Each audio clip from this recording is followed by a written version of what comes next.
Sin más que decir, le damos el espacio aquí a nuestro hermano Samuel, que nos exponga la palabra de Dios. Muy buenas tardes, mis hermanos, ¿cómo están? Dios les bendiga.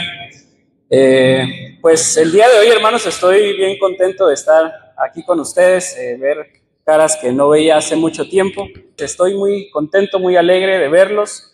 Tenemos hoy un tema bien bonito, bien interesante, y si nosotros vemos ahí la frase que dice, para que sepas cómo debes conducirte en la casa de Dios, para poder edificarnos, para poder crecer como cristianos, para que ustedes puedan llevarse este mensaje a sus vidas y puedan aplicarlo, no solamente una vez, no solamente 2 veces, sino todos los días de su vida.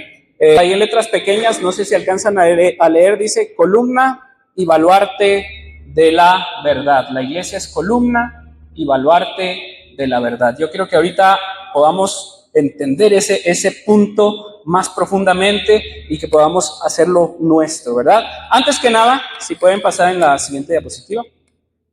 Antes que nada, quiero presentarles a mis hermanos en Ibagué, Colombia. Esta es en la congregación que estamos trabajando allá. Es una congregación que empezó de cero en el 2024, aproximadamente a mediados de abril. Y pues ahorita están en crecimiento mis hermanos. Esta es la congregación que está en la parte norte de la ciudad, y tenemos en la siguiente diapositiva mis hermanos que están en la parte sur, que son los que están empezando también a crecer y que probablemente este año, primero Dios, pueda irse desarrollando mucho más. Pero entonces quiero traerles un saludo de parte de ellos para que conozcan a la familia que tenemos en Colombia y que pues están muy agradecidos de poder también mandar ese saludo para ustedes. Y si al final de la reunión podemos mandarles un mensajito a ellos también, créanme que les vamos a dar mucha ayuda. Están comenzando, están empezando a descubrir la iglesia. Prácticamente ninguno conocía acerca de la iglesia de Cristo. Uno que otro hermano por ahí que encontramos en Colombia, pero todos son nuevos y están muy emocionados de saber que la iglesia de Cristo está en todo el mundo, ¿verdad? Bueno, entonces vamos a comenzar de lleno con nuestro tema. Quiero pedirle al hermano que tiene Primera de Timoteo, capítulo 3, versículo 15. Para que salvo sepa, tú eres construirme de la casa de Dios, eres el Dios viviente, columna y baluarte de la verdad. Muy bien, muchas gracias, hermanos. Quiero que pongamos atención en 3 palabras por lo menos de ese versículo. La primera palabra es casa. La segunda palabra es columna. Y la tercera palabra es que es baluarte, ¿verdad? Quiero que pongan atención en esas 3 palabras, las tengan en mente y vamos a seguir adelante con la diapositiva. Antes que nosotros analicemos este pasaje, lo que está diciendo este versículo, necesitamos saber de qué está hablando esta carta. No podemos hablar de este pasaje, no podemos hablar de esta parte de la carta sin nosotros conocer qué era lo que estaba sucediendo. Pues, en pocas palabras, el autor de esta carta es el apóstol Pablo. El apóstol Pablo, por ahí en el año del 62 al 65 después de Cristo, más o menos, le está escribiendo a Timoteo, que había sido uno de los colaboradores de él en la predicación del evangelio a través de todo este mundo, y pues podemos ver que el lugar probable en el que se estaba llevando esto era en la ciudad de Éfeso. ¿Qué pasaba en la ciudad de Éfeso? En la ciudad de Éfeso podemos encontrar principalmente idolatría. Había un templo majestuoso en este lugar que era dedicado a la diosa Artemisa. Había una gran idolatría en ese lugar y esa era una de las diosas más veneradas en ese tiempo. La iglesia de Cristo estaba creciendo y se enfrentaba completamente a los pensamientos de estas personas. Pensamientos filosóficos, pensamientos religiosos. Podemos ver ahí en la lista que está mostrando, teníamos una pluralidad religiosa porque, imagínense, nada más con la diosa Artemisa tenían diferentes formas de adorarla, diferentes maneras. No solamente estaba esa diosa, había un sinnúmero de dioses que se adoraban, obviamente dioses paganos que se adoraban en esos lugares y que eran de origen griego y romano y que estaban muy aferrados en ese tiempo en esas ciudades. Otro problema al que se enfrentaba la iglesia, no solamente a la idolatría de esos lugares, no solamente era ese problema, sino que había pleitos dentro de la misma iglesia de Cristo. Si bien recuerdan, la iglesia venía saliendo del pueblo de Israel. Jesús había nacido en el pueblo de Israel, se habían convertido algunos cristianos, si nosotros leemos allá en el capítulo 2 de Hechos, se habían convertido al Señor, pero todos estos eran judíos. Más adelante, con el apóstol Pablo, se empieza a aperturar esta predicación con los gentiles. El apóstol Pedro también le predicó a algunos gentiles y empezó a crecer la iglesia y a dividirse en iglesia gentil y en iglesia judía. Y había un tremendo problema aquí de cultura.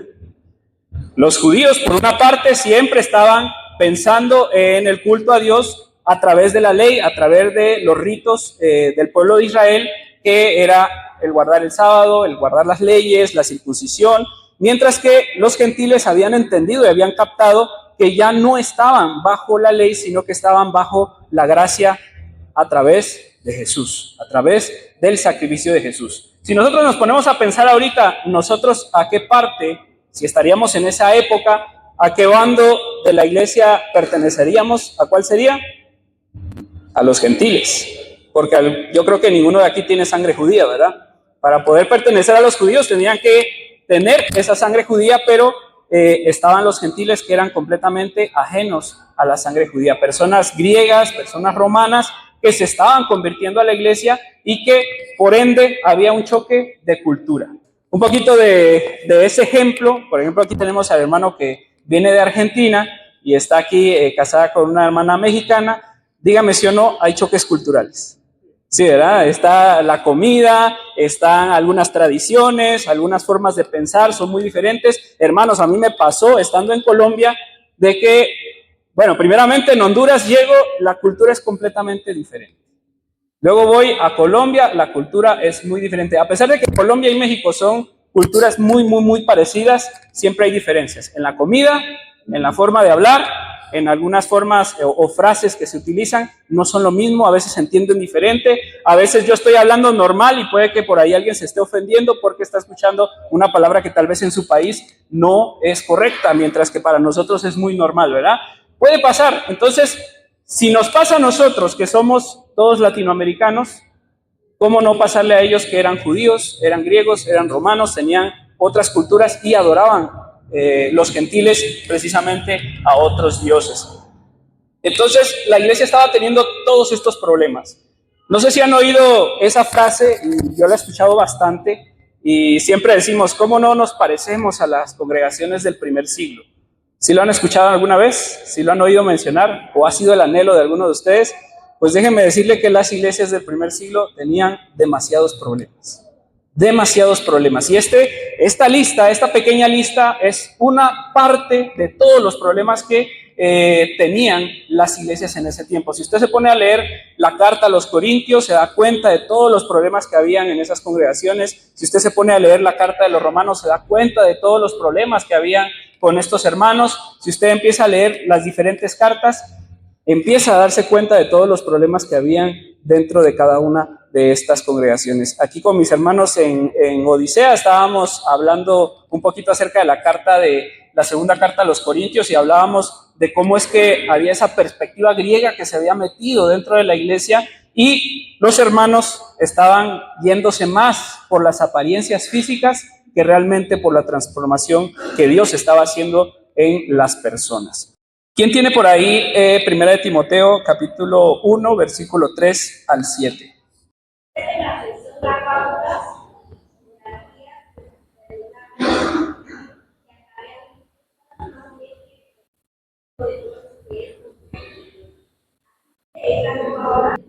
Ok, si lo fueron siguiendo con su vista en su Biblia, se dan cuenta qué es lo que estaba pasando en esta carta, ¿verdad? Dice que había problemas. Había personas que se habían ido por muchas palabrerías, y ahí vemos la influencia filosófica de ese tiempo. No estoy diciendo que la filosofía sea mala en sí, sino que la iglesia se deje influenciar, o la enseñanza de la predicación del evangelio se deje influenciar por las filosofías humanas. Cristo daba su propia predicación y los hermanos en ese tiempo mezclaban esas ideas con filosofías de esos tiempos. Dice, se habían metido a vanas palabrerías y dice, empezaban a enseñar cosas que ni siquiera ellos entendían. Y por consecuencia de esto, ¿qué surgía dentro de las iglesias? Discusiones. Habían problemas, habían enemistades, habían un sinfín de cosas que no permitían que la iglesia creciera. ¿Cuál es uno de los errores más terribles que tenemos hoy en día como iglesia ante las personas que están fuera? Y eso es una de las cosas que nos ha tocado un poquito difícil ahora que hemos estado los hermanos trabajando en Colombia para poder evangelizar, para poder hablarle a otras personas acerca de Dios. Lo primero que dicen, no queremos saber nada de la iglesia porque ahí solamente discuten. ¿Y qué es lo que nos está diciendo aquí el apóstol Pablo en esta carta? Cuando mezclamos las cosas, cuando no estamos hablando de una transformación del corazón, que dice ahí la parte que estaba leyendo la hermana, cuando no estamos transformados por el Espíritu y estamos dejándonos llevar por esas palabrerías, por esas discusiones, no hay crecimiento. La iglesia no está fungiendo su función que debería de tener, sino que está desviándose por cosas que no están llevando a ningún lado. Las mismas iglesias se empiezan a dividir, las mismas iglesias empiezan a tener problemas y no se predica el evangelio del Señor. Había un problema severo, por eso Pablo le explica a Timoteo y le manda esta carta, te voy a dar esas instrucciones para que sepas cómo guiarte en la casa de Dios. ¿Cuál es la respuesta del apóstol Pablo? ¿Y cuál es el propósito de esta carta que se envía a Timoteo? Primeramente vamos a ver que uno de los propósitos era establecer un liderazgo. ¿Quién tiene el papelito de 1 de Timoteo capítulo 3, del 1 al 13? Es la parte más larga que vamos a leer en esta tarde. Palabra fiel, si alguno anhela obispado, buena obra desea. Pero es necesario que el obispo sea irreprensible, marido de una sola mujer, sobrio, prudente, decoroso, hospedador, apto para enseñar, no dado al vino, no pendenciero, no codicioso de ganancias deshonestas, sino amable, apacible, no avaro, que gobierne bien su casa, que tenga a sus hijos en sujeción con toda honestidad, pues el que no sabe gobernar su propia casa, ¿cómo cuidará de la iglesia de Dios? No un neófito, no sea que envaneciéndose caiga en la condenación del diablo. También es necesario que tenga buen testimonio de los de afuera, para que no caiga en descrédito y en lazo del diablo. Los diáconos asimismo deben ser honestos, sin doblez, no dados mucho a vino, no codiciosos de ganancias deshonestas, que guarden el misterio de la fe con limpia conciencia, y estos también sean sometidos a prueba primero, y entonces ejerzan el diaconado.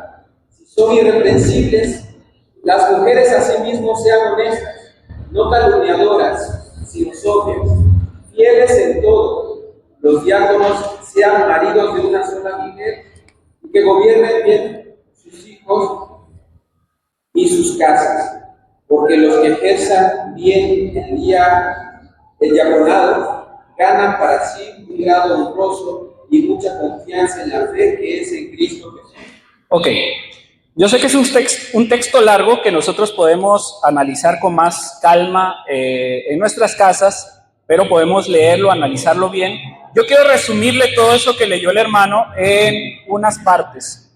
El apóstol Pablo le está diciendo a Timoteo, establece un liderazgo dentro de la iglesia. ¿Para qué? Para que se proteja de estas situaciones que están debilitando a la iglesia. La iglesia, dice, es la columna y baluarte de la verdad. Pero si están discutiendo, si están divididos, no están sosteniendo nada. Por lo tanto, dice, vamos a establecer líderes en la iglesia, pero estos líderes tienen que tener una característica general. No voy a hablar de punto por punto, pero voy a hablar de una forma resumida de todo lo que él está pidiendo de las personas que van a estar liderando la iglesia. Y ahorita vamos a ver si solamente es trabajo de los líderes o es trabajo de toda la iglesia. Primero dice que deben tener un carácter cristiano. ¿Y cómo van a demostrar un carácter cristiano? Deben de tener un buen testimonio de vida. Pero ¿cómo es un buen testimonio de vida? ¿Solamente dentro de la iglesia o para con los de afuera? Un testimonio de vida se arma por acciones, no por ocultarse, porque a veces hemos tenido ese problema en visión de lo que es el buen testimonio. Un buen testimonio no es alguien que no se mira, no es alguien que no le han descubierto nada, no. Un buen testimonio es una persona que trabaja activamente para dar ese buen testimonio. Una persona que es amable con los demás, es una persona que es amorosa con los demás, es una persona que trabaja por el bienestar de otros, es una persona que trabaja por el bienestar de la iglesia. No es una persona que no está haciendo nada. Bueno, pues es que una persona que no se mira, no se le puede saber si tiene un buen testimonio o un mal testimonio porque precisamente no se le nota nada. Pero para tener un buen testimonio hay que ser activos. Hay que tener una actividad. ¿Por qué? Porque los de afuera van a notar que hay una acción en la persona que está demostrando este buen testimonio. Dice que va a haber una madurez espiritual. Una persona que va a entender el proceso de Dios, que va a entender cómo es que va a trabajar Dios en su vida y cómo debe de trabajar Dios en sus familias. Y ese es el otro punto también, una vida familiar ordenada. Esto en ese tiempo era muy exigido directamente a los varones de cada familia. ¿Por qué? Porque eran los varones los que eran prácticamente el estandarte de cada una de las familias. Era responsabilidad del varón mostrar que su familia estaba bien, que él trabajaba por su familia, que su familia le respetaba, no simplemente que le hiciera caso, sino que le respetaba. ¿Y cómo una persona se puede ganar el respeto? Volvemos a lo que estábamos mencionando anteriormente, a través de una buena organización, a través de una buena administración, a través de ese buen testimonio. Y esto nos pega duro a nosotros como varones y como cabeza de familia. Ahorita que ya estoy casado, uno ya empieza a ver que necesita administrarse. Y uno como varón, así como siempre en la iglesia, el Señor exige que tengamos en orden nuestra casa. Repito, no para ser el gritón de la casa, no para ser el mandamás de la casa, sino para saber administrar bien la casa, que me gane el respeto de mi familia. Si yo puedo ser tal vez una cabeza de familia, pero solamente soy enojón, no me estoy ganando el respeto de mi familia, me estoy ganando el miedo de mi familia. Jesús fue el ejemplo. Y Jesús como cabeza de la iglesia, se gana la iglesia por el respeto. Porque Él hizo lo que ninguno de nosotros pudo haber hecho. Así se gana el respeto y la cabeza. Así es el hombre, como lo pone ahí principalmente, para que pueda ordenar de alguna manera a su familia. Con su ejemplo. Con su ejemplo. De alguna manera también menciona ahí a algunas hermanas que también con su ejemplo puedan enseñar a otros. Entonces estamos hablando de una vida familiar ordenada, pero también de una madurez espiritual. Una forma en la que estos líderes puedan demostrarle a las personas que sí se puede trabajar a través de Dios, que Dios está obrando a través de ellos y la gente que está fuera de la iglesia pueda observar que realmente Dios está obrando en estas personas. Vamos a pasar más adelante. Aquí hay algo bien interesante porque está haciendo una comparación entre la religiosidad que había en ese tiempo y lo que es ser casa de Dios. Nosotros a veces pensamos y a veces nos confundimos un poquito en algunos términos en la Biblia porque dice, bueno, una casa, y lo primero que nos imaginamos ¿qué es? El edificio de reunión, porque dice es la casa de Dios. En el Antiguo Testamento así era, en el Nuevo Testamento es diferente. No sé si alguien de ustedes sabe ¿Qué es este edificio? Este edificio es el templo que se le había dedicado a la diosa pagana Artemisa. ¿Qué es lo principal que podemos ver ahí? ¿Qué es lo que más se ve, lo más visible? Columnas, ¿verdad? Vemos muchas columnas, pero exageradamente. Las columnas en una edificación, ¿para qué sirven? Para sostenerlo, para poner en alto, porque ¿qué tiene que ir arriba de las columnas? El techo, ¿verdad? Y entonces para ponerlo en alto. Y entre más alta es la columna, es más visible el edificio, ¿verdad? Entonces Pablo hace una alegoría a esta parte y él dice: la iglesia es columna y es baluarte, es fundamento de la verdad. ¿Qué es una casa? ¿Cuál es la diferencia entre este templo y lo que Dios está pidiendo a su iglesia? ¿Qué es una casa? La palabra que utiliza ahí en la Biblia es oikos, y precisamente hay una traducción que habían puesto en el anuncio, que esa es una de las traducciones más acertadas. Casa representa, o esta palabra oikos representa a la familia. Y una familia está constituida por muros o por personas. Por personas, ¿verdad? Una familia está constituida por personas. ¿Qué diferencia hay entre personas y un pilar de concreto? ¿Un pilar piensa por sí mismo? ¿Un pilar tiene calor humano? ¿Un pilar tiene afecto? No, ¿verdad? Sin embargo, la casa de Dios está hecha por personas, y las personas dentro de la iglesia son la columna de la verdad. Por lo tanto, nosotros en el templo así de estructura, podemos ver que se adoran a dioses que no están vivos. Mientras que en una casa donde hay familia, donde hay personas, la presencia de Dios es viva. La presencia de Dios es viva, se siente, se vive a través de todo lo que está haciendo el cristiano.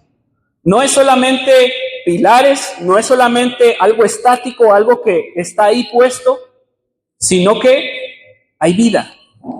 Y esa es una de las principales diferencias. Si pueden adelantar, por favor, en la siguiente. La otra. Oikos implica, además de vida, además de familia, implica relación, pertenencia y convivencia. ¿Qué es lo que estamos haciendo hoy? Hoy es una confraternidad. Hoy se está llevando a cabo, o el cumplimiento de esta parte que el apóstol Pablo está exigiendo de los hermanos: ser familia. La iglesia es una familia y por ende necesita tener relación, por ende necesita tener convivencia. Muchas veces pensamos que la iglesia es solamente mi momento de ir a cumplirle a Dios, el día que toca la reunión, llegar un ratito, estar ahí, escuchar la palabra, cantar unos cantos y bueno, me voy. La casa de Dios es viva. La casa de Dios implica relación. La casa de Dios implica ser familia. ¿Cómo es una familia? Bueno, vamos a hablar en términos de familia sana. ¿Cómo es una familia sana? En una familia sana está el padre, está la madre, tienen una buena relación, y en favor de ¿quiénes? De los hijos. Y los hijos tienen una buena relación con los padres. ¿Qué relación tenemos nosotros con nuestro padre? ¿Qué relación tenemos nosotros con nuestros hermanos? Si Dios nos está pidiendo ser una casa, un hogar, tener y representar al Dios vivo, ¿cómo estamos nosotros llevando esa parte de relación con los unos y los otros? No hay un aislamiento en las casas, sino que hay unidad. Y las acciones de una persona en la familia afectan a toda la familia. Y esa es una parte que nosotros deberíamos ser conscientes. Pensar cómo estamos nosotros influyendo en nuestra familia. Está el padre, está la madre, pero si en esa familia uno de los hijos, no sé, es rebelde, ¿quiénes van a quedar mal? ¿El hijo o los padres? En la iglesia, si nosotros somos parte del pueblo de Dios, parte de su familia, y nosotros somos renuentes ante la sociedad o mostramos una cara como no debería de ser ante la sociedad, ¿quién está quedando en mal? ¿Nosotros o el padre? Y venimos a lo mismo. Es difícil hoy en día predicarle a las personas el evangelio. ¿Por qué? Por nuestra misma culpa, hermanos. Nuestra misma culpa. ¿Cómo estamos viviendo nuestro cristianismo? ¿Es un cristianismo vivo o es un cristianismo apagado? Si la gente no está viendo, no estamos siendo esos pilares que ponen en alto el nombre del Señor, entonces no estamos siendo la iglesia o no estamos siendo la familia que Dios está pidiendo que nosotros seamos. ¿Quién puede leerme o quién tiene la fichita con Efesios 2:19? Que ya no son extranjeros ni advenedizos, sino conciudadanos de los santos y miembros de la familia de Dios. Amén. Somos miembros de la familia de Dios. No somos extraños. No somos extraños para Dios. Dios nos ha escogido. ¿Para qué? Para ser familia. Para reflejarlo a Él. Para poner en alto el nombre de Dios. No para que las personas lo aplasten. No para que las personas vean lo negativo. Es cierto que no todos somos perfectos y más bien no somos perfectos. Sin embargo, en la contribución, en la unidad, se mira el trabajo de Dios. Quiero que pensemos en esa parte. La iglesia es el lugar donde Dios habita por su Espíritu. En el Antiguo Testamento, el Espíritu de Dios moraba en el tabernáculo, en medio de toda la casa de Israel. Pero gracias al Señor Jesucristo, el Espíritu ahora se encuentra dentro de cada uno de ustedes. Por lo tanto, el apóstol Pablo está diciendo, hay mucha diferencia entre este templo que tiene tantos pilares y que la gente tanto busca, tanto admira. ¿Quién de nosotros no quisiera estar en Grecia viendo esos edificios antiguos? Aquí tenemos Monte Albán y es bien bonito ver esos edificios tan antiguos, tan grandes, tan majestuosos. Y nosotros cómo quisiéramos ver esos edificios tan grandes que se habían dedicado. Pero ¿por qué la iglesia, que es viva, no puede mostrarse así ante las demás personas? Y es lo que está exigiendo. El Espíritu de Dios habita en su hogar. Y el hogar de Dios es la iglesia. No es este edificio, sino cada uno de ustedes. La misión de cada uno de nosotros es expresar esa vivencia de parte de Dios. La pregunta ahora es, ¿cómo vamos a reflejar que realmente tenemos al Dios vivo dentro de nosotros? ¿Cómo es que nosotros vamos a reflejar a Dios en nuestras vidas? Si somos la iglesia del Dios viviente, si somos la iglesia que fue escogida por Dios, primeramente tenemos que saber quién es Dios. ¿Tenemos un Dios muerto o tenemos un Dios vivo? A ver, quiero escucharlos. ¿Tenemos un Dios muerto o tenemos un Dios vivo? Un Dios vivo. Por lo tanto, Dios está vivo y está presente. Y si Dios está presente, entonces Él actúa. Y Dios es un Dios soberano, un Dios que toma sus propias decisiones. ¿Cuál era la diferencia entre la idolatría o cuál es la diferencia entre la idolatría y estar de parte de Dios? Muchas veces nos confundimos y pensamos que la idolatría solamente es rendirle culto a una imagen. Sí es parte de la idolatría, no lo voy a negar. Pero ¿cuál es la diferencia? ¿Qué hace diferente a Dios? ¿Qué hace santo a Dios en comparación a los ídolos?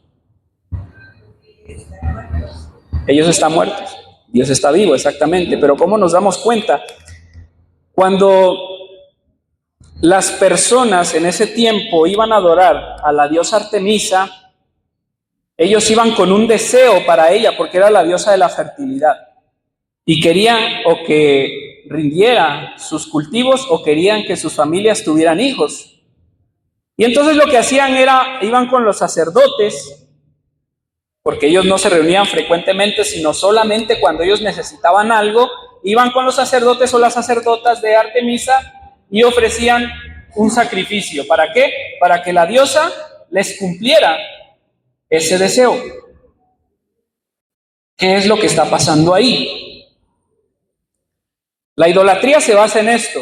Yo, un ser humano común y corriente, voy y obligo al Dios que haga lo que yo quiero. ¿Por qué? Porque si yo le ofrezco ese sacrificio a ese Dios, Él me lo cumple. Esa es la idolatría. No precisamente la estatua, sino la intención que tengo yo de llevarle un sacrificio para que haga lo que yo quiero. Eso es idolatría. Sin embargo, Dios es un Dios vivo y soberano. Dios manda, el hombre actúa. Dios se presenta, la humanidad se doblega. Dios hace acto de presencia y la iglesia vive y le adora. Esa es la diferencia entre idolatría y el Dios vivo. Los dioses de Éfeso eran controlados con sacrificios, pero nuestro Dios no puede ser controlado, hermanos. No lo podemos controlar.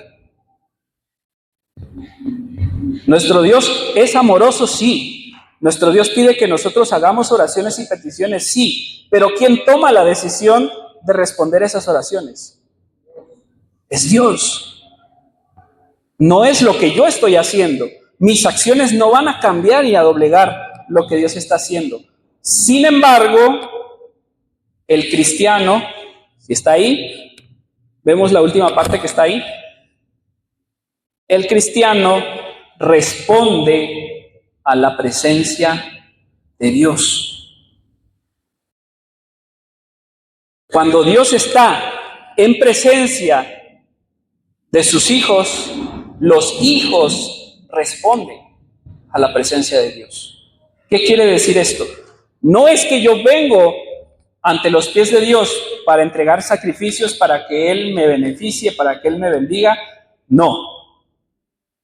Yo vengo a la presencia de Dios porque sé que Él es el Dios omnipotente y soberano. Y vengo a la presencia de Dios porque sé que su presencia va a hacer un cambio en mi vida. Y entonces, al estar ante la presencia de Dios, mi ser cambia, se transforma. Y ahora actúa no porque quiere un favor de Dios, sino que actúa porque Dios es bueno. Actúa porque Dios es poderoso. Actúa porque Dios lo ha transformado. Y actúa en agradecimiento a esa misericordia de Dios.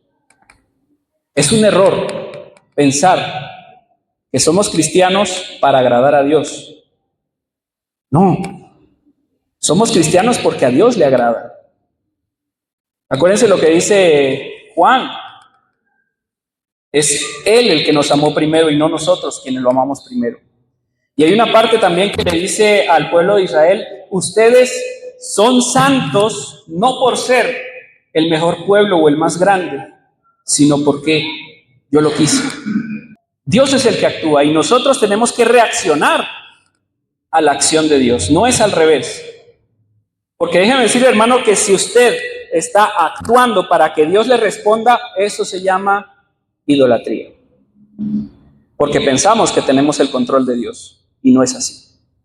Dios es el que debe controlar nuestras vidas y nosotros tenemos que rendirnos ante Él. Entonces, una forma de reflejar que habitamos con Dios es dejar que Él tome el control de nuestras vidas. Debemos dejar que Él controle nuestras vidas. Cuando Él controla lo que yo estoy haciendo, la gente lo nota. Cuando Él controla mis pensamientos, mi familia lo nota. Cuando Él controla lo que yo soy, toda la gente que está alrededor se va a dar cuenta que Dios está obrando en mi vida.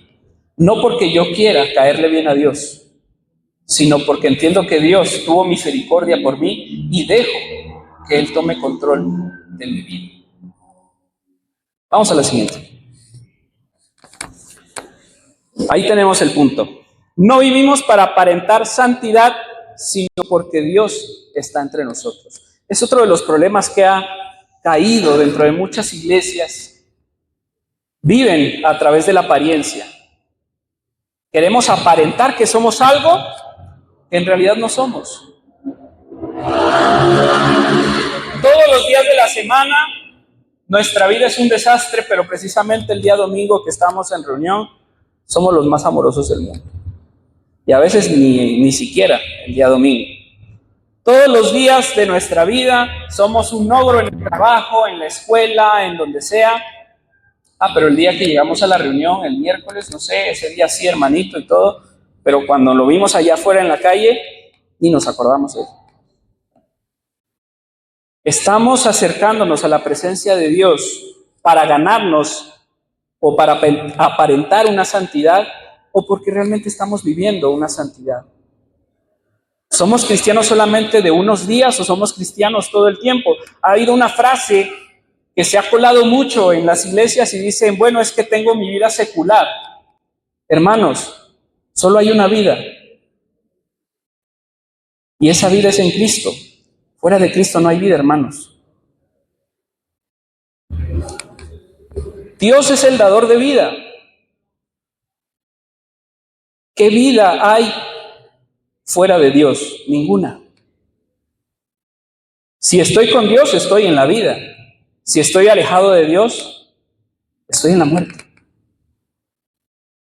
Por lo tanto, no puedo aparentar una santidad, sino que tengo que vivirla todos los días porque Dios está delante de mí, porque reflejo su presencia, porque Él habita conmigo, porque habita con mi familia, porque habita en las iglesias.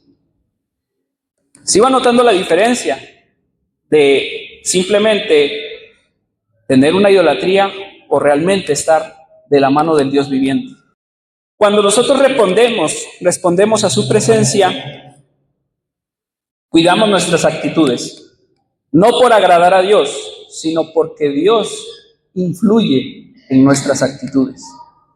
Si yo tengo presente la misericordia de Dios todos los días de mi vida y aprendo de esa misericordia, yo ante mis enemigos soy misericordioso.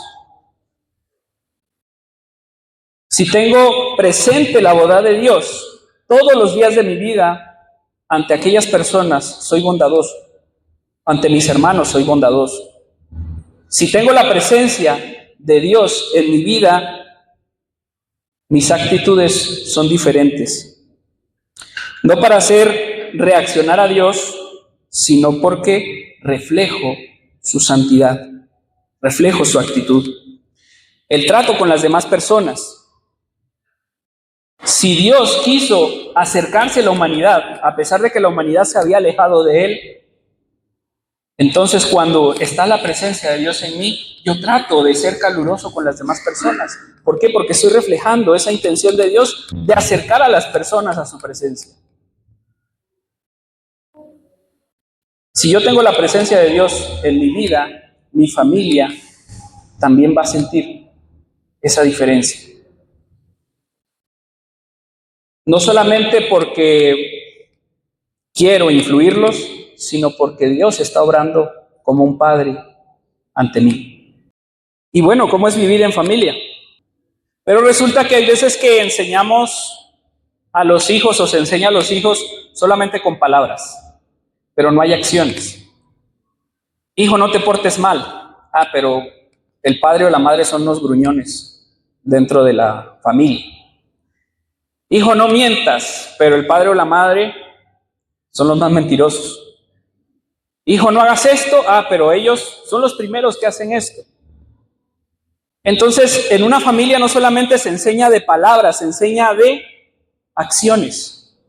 ¿Y qué es lo que hizo Dios? Primero envía a sus profetas con su palabra, pero después viene Jesús y lo demuestra en acciones. Y se completa esta enseñanza para el pueblo de Dios. No solamente es de palabra, sino también tiene que haber una acción, una reacción ante la presencia de Dios. En la familia de Dios no solamente se dice, sino que hay conducta.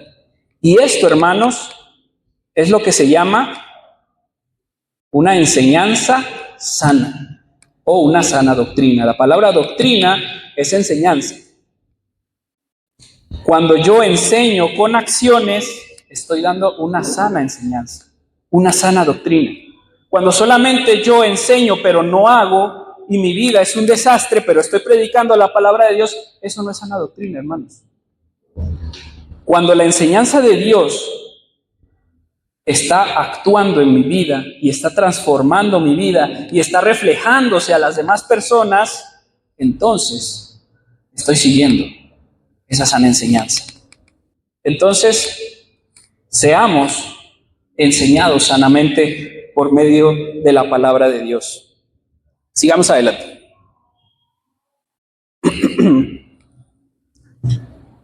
¿Quién puede leerme ahí que tenga 1 Corintios 3:16?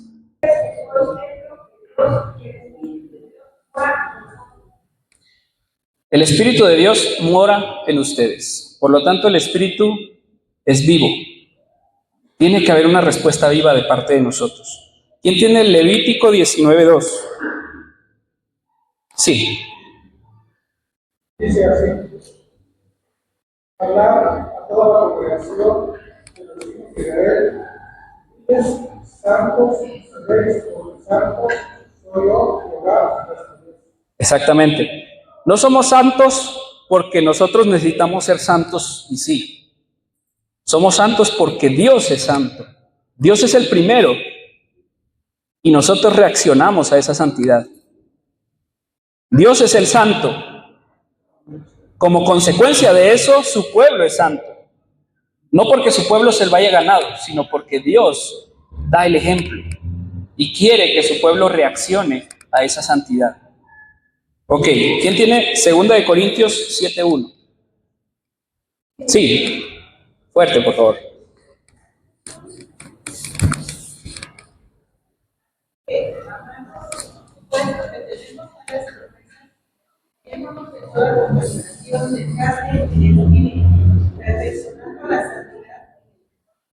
Amén. Dice, ya tenemos esas promesas. No dice que si nosotros hacemos esto, Dios nos va a prometer tal cosa. No, Dios ya dio sus promesas. Dios pone las reglas. Nosotros tenemos que actuar conforme a lo que Dios nos está pidiendo.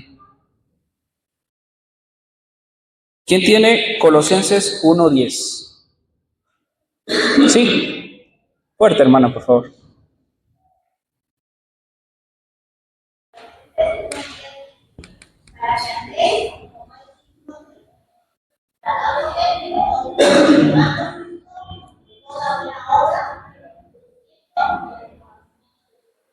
Ok, dice como dignos de Dios. Dios es el santo. Nosotros tenemos que estar a la altura. Nosotros tenemos que ser dignos. Nosotros tenemos que imitarlo a Él. Y eso tiene que ver con nuestras buenas obras. Nuestro buen testimonio no es pasivo, es activo. Nuestro buen testimonio se demuestra a las personas, ¿verdad? Sigamos adelante. Entonces, la iglesia es columna y baluarte de la verdad. En 1 Timoteo, capítulo 3, versículo 15, que ya lo habíamos leído, no solamente Pablo da un montón de reglas para que los hermanos sean líderes o para poner un estandarte muy alto. Él da estas reglas para que la iglesia pueda protegerse de los ataques que habían en ese tiempo de parte del paganismo, de parte de las filosofías, de parte de la división que había. Entonces, no solamente se puso a impartir reglamentos por impartirlos, sino porque tenían un propósito de poder mantener a la iglesia de la mejor manera posible. Y también para que la iglesia reaccionara, para que la iglesia se diera cuenta de que si Dios es viviente en cada uno de ellos tiene y debería tener la intención de actuar, la intención de hacer algo, porque Dios está presente. Tiene que la iglesia luchar por tener un buen comportamiento, pero principalmente tiene que aceptar que no todos son perfectos o que no somos perfectos. Porque muchas veces también podemos cometer este error, sentirnos perfectos, que no tenemos ni un error, y por lo tanto no necesitamos más de la presencia de Dios, porque ya alcanzamos la perfección. No. Somos imperfectos. Si usted sigue buscando más y más dentro de su ser, se va a dar cuenta que tiene errores todavía. Y por eso hay que examinarnos constantemente. Y por eso es que necesitamos acercarnos cada vez más a la presencia de Dios. ¿Por qué? Porque necesitamos aprender más de Él.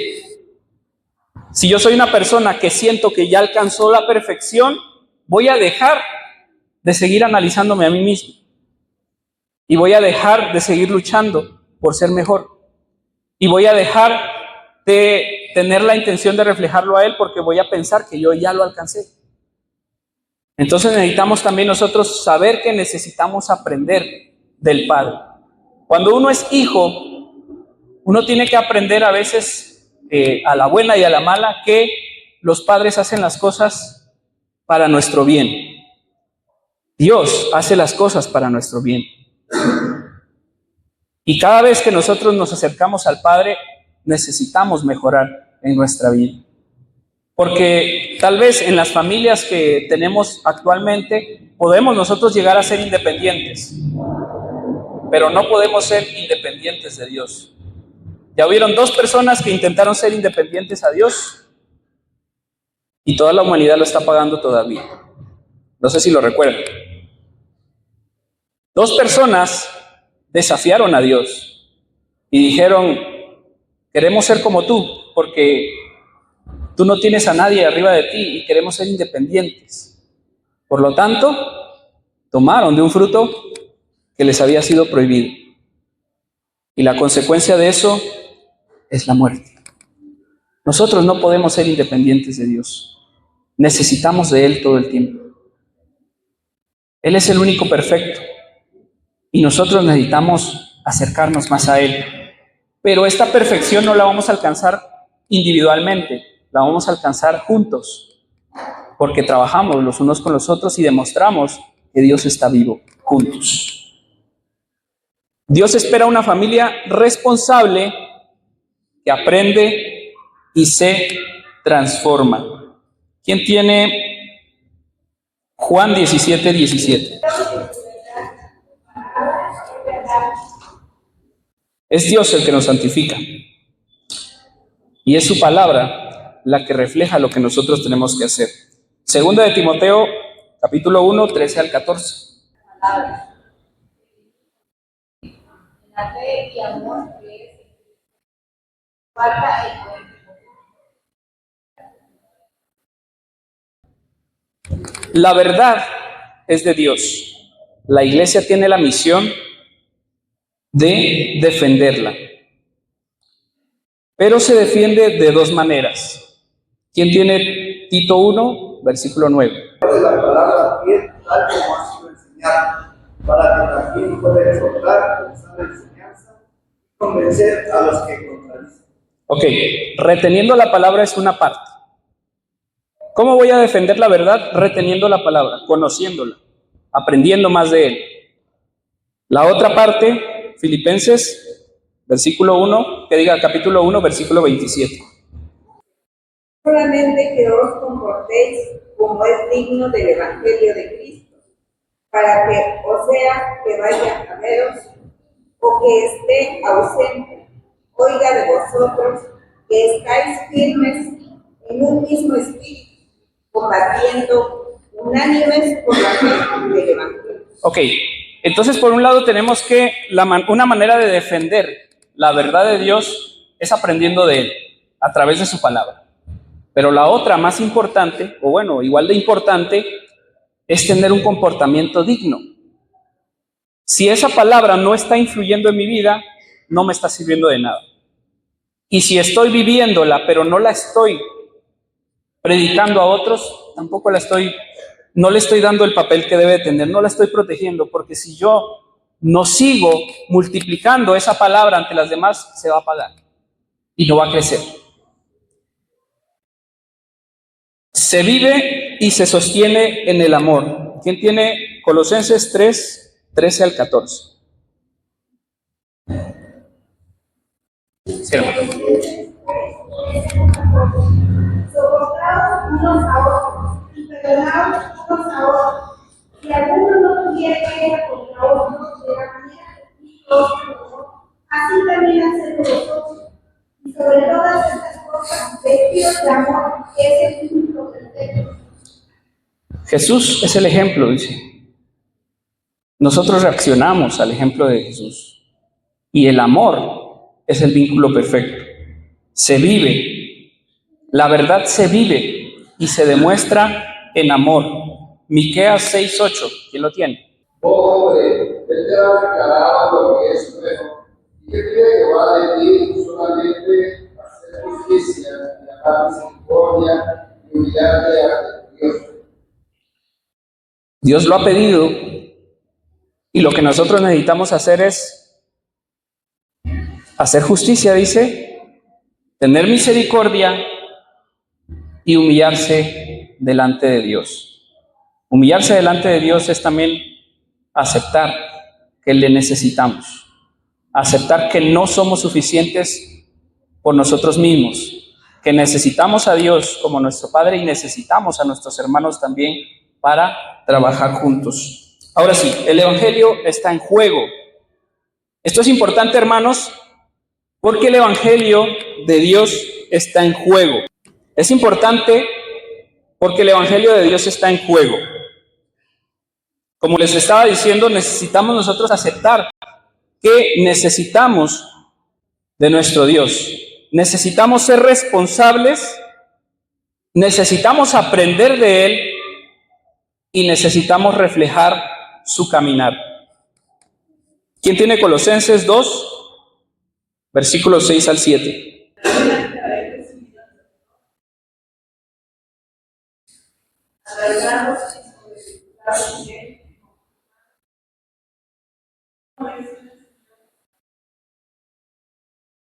Así como ha sido enseñado, dice, abunden en acciones de gracia. Si hemos sido enseñados de parte de Dios, nuestras acciones deben de abundar. Les decía yo anteriormente, mi testimonio se va a anotar conforme a lo que yo estoy haciendo, no conforme a qué tanto me escondo de los demás. Tiene que ser activo, tiene que verse, tiene que darse uno cuenta de que Dios está actuando en mi vida. Y por eso el Evangelio está en juego, porque si las demás personas ven que tengo un cristianismo apagado, no les va a llamar la atención acercarse a Dios, porque no van a ver diferencia. Van a pensar que es lo mismo. Primera de Pedro 2:5.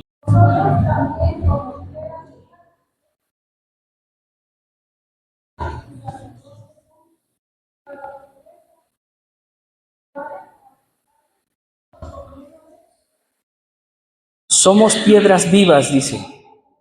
Somos piedras vivas. Ese templo que se ve tan majestuoso, nosotros lo somos, pero tenemos vida. Es la diferencia. Tenemos vida. Y esa vida tiene que reflejar a Dios hacia los demás. Así que si mi cristianismo no refleja a Dios, el Evangelio no se predica.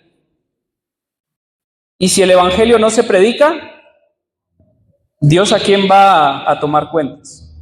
A nosotros. Porque nosotros le recibimos Y nosotros necesitamos también compartirlo. No solamente de palabra, sino en acciones.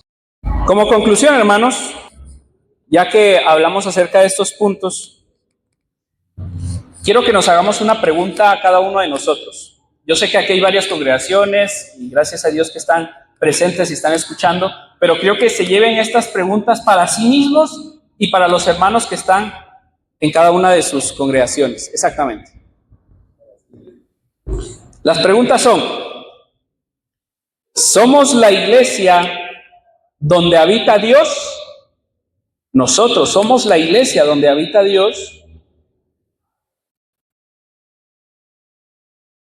¿O somos solo una habitación de Dios? O sea, ¿solamente somos la estructura o realmente tenemos la vida de Dios dentro de nosotros? La otra es: ¿somos la familia del Dios viviente o somos familia de un Dios sin vida? ¿Somos responsables sosteniendo la verdad con nuestra vida? ¿O simplemente vivimos en discusiones y palabrerías y cosas que no entendemos, como decía ahí en 1 Timoteo? Porque a veces no entendemos lo que Dios quiere para nosotros. Y muchas veces vemos a Dios con esa mirada de idolatría que yo les decía. Pero ¿estamos siendo responsables sosteniendo la verdad con nuestra vida o solamente con discusiones, solamente con palabras que a veces no entendemos? La siguiente, por favor. Y quiero regalarles este proverbio. En esta versión es un poquito más clara, en la Reina Valera quizá es un poquito difícil de comprender, pero dice: el hierro se afila con el hierro y el hombre en el trato con el hombre. Proverbios 27, 17. ¿Qué quiere decir? Así como el hierro se afila tocando un hierro con otro, así el hombre en la relación con los demás. Vivamos un cristianismo activo, hermanos, no solo para cumplir algo. No creamos que por venir a la iglesia estamos cumpliéndole a Dios y por lo tanto ya somos bendecidos. No, hermanos, vengamos a la iglesia porque le necesitamos. Vengamos a la iglesia para reflejarlo a Él. Vivamos ese cristianismo todos los días porque Dios está con nosotros, no solamente está en un lugar, Dios vive en cada uno de ustedes. Pulamos ese hierro llevando ese mensaje a otras personas, pero no solo de palabra, de acciones, hermanos. Conozcámonos unos a otros. Estamos en una confraternidad, hermanos, gocémonos juntos, saludémonos, veámonos, preocupémonos por nosotros, ayudémonos mutuamente. Que Dios se note que está vivo entre nosotros. Que Dios se note que está viviendo a través de cada uno de nosotros. Dios les bendiga, hermanos. Y que nuestro Dios viviente y Padre celestial los bendiga.